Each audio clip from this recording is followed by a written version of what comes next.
اسم کی اقسام معنی کے لحاظ سے دو ہیں۔ اسم معرفہ خاص نام، کسی جگہ کا، شخص کا، کسی بھی چیز کا خاص نام لیا جائے گا۔ مثال کے طور پر جگہ میں اسلام آباد اور شخصیت میں علامہ محمد اقبال اور کتاب میں قرآن مجید اسم معرفہ ہے، خاص نام ہے۔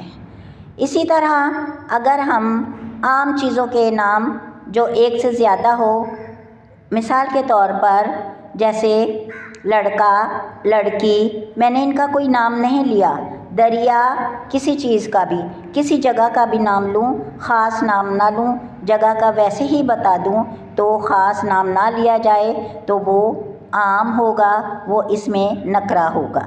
میں نے کہا دریا، کسی کا نام نہیں لیا۔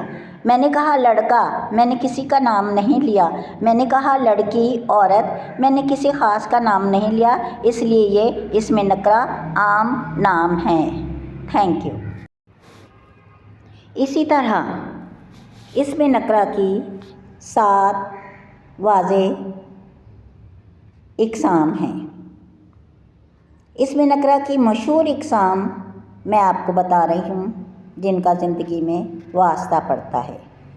نمبر 1 اسم ذات، نمبر 2 اسم فاعل، نمبر 3 اسم مفعول، نمبر 4 اسم حالیہ، نمبر 5 اسم معاوضہ، نمبر 6 اسم حاصل مصدر، نمبر 7 اسم صفت وغیرہ۔